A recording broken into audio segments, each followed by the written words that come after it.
So, the college football rankings and the reacting to the new college football playoff rankings. So my top pick didn't change, but I've still got Oregon at number one and Ohio State at number two, and the playoff rankings for the top two haven't changed either.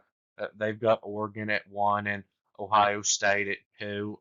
So Oregon beat Maryland.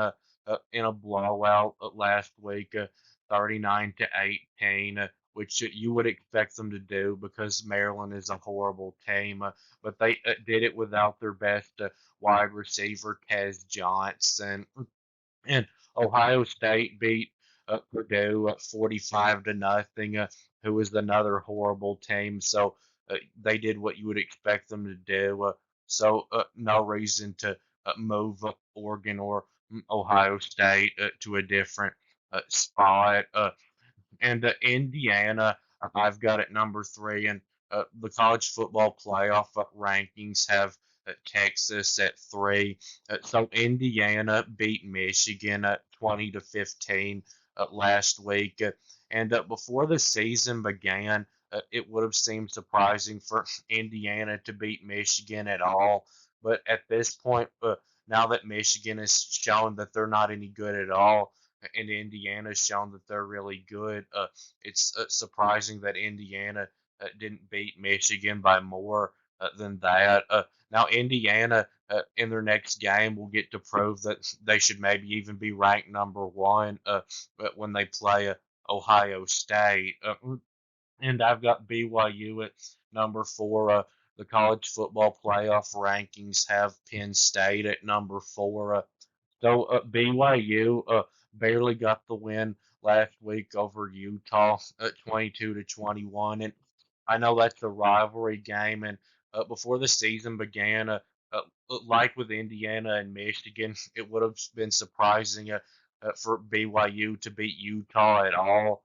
But now that BYU has shown that they're a very good team, and Utah has turned out not to be any good at all, it's surprising that BYU didn't win by more than that. And for Utah, it's not just because Cameron Rising is out.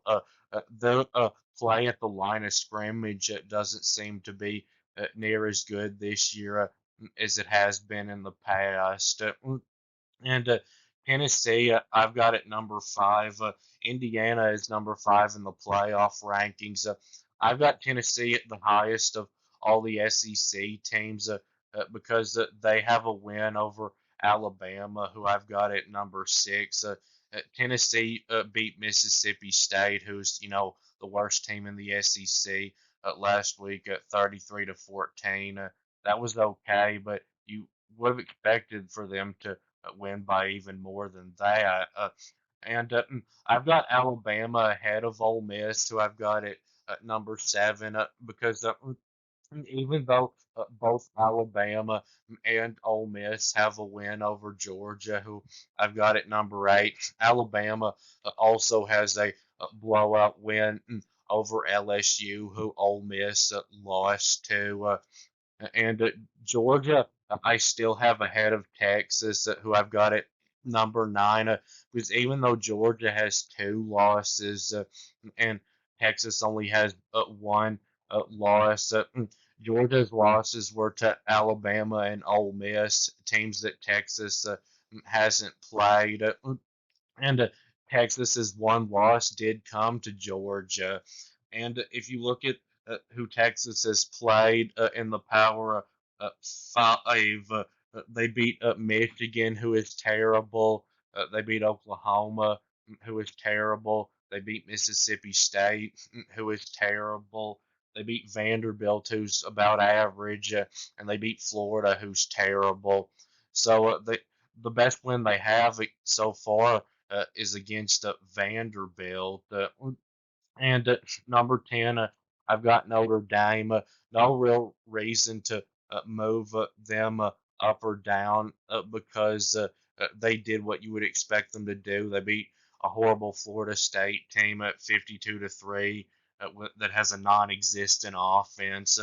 And the playoff rankings that have BYU at 6 and Tennessee at 7 and Notre Dame at 8, and Miami at 9, and Alabama at 10.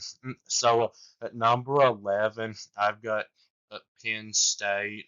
The college football playoff rankings have Ole Miss at number 11. So Penn State blew out Washington last Saturday, 35-6, and they did fine. Washington isn't anywhere near what they were last year, but they're still not a horrible team.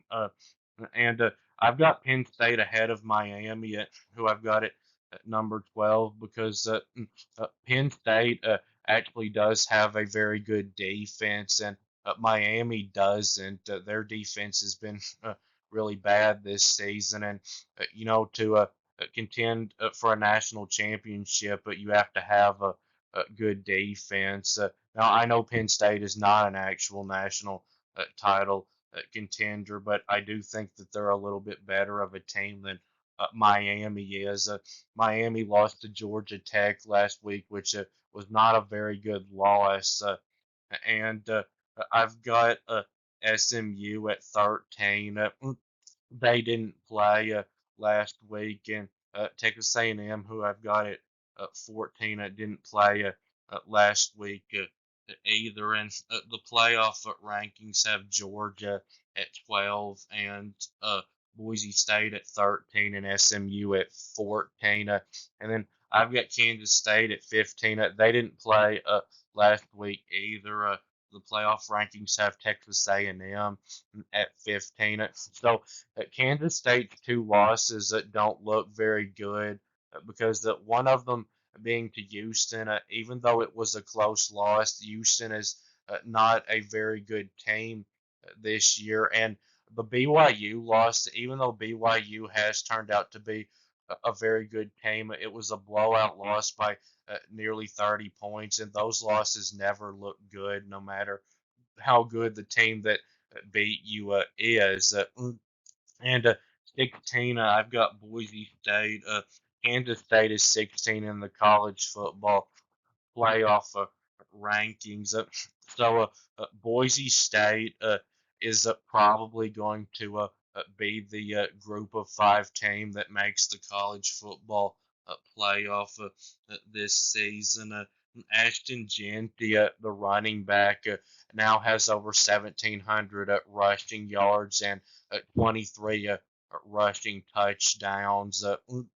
And Boise State's best win is against Washington State, who I've got right behind them at 17. So Washington State is no doubt benefiting from being an independent, having an easier schedule. But they do have two Power Four wins against Texas Tech and Washington.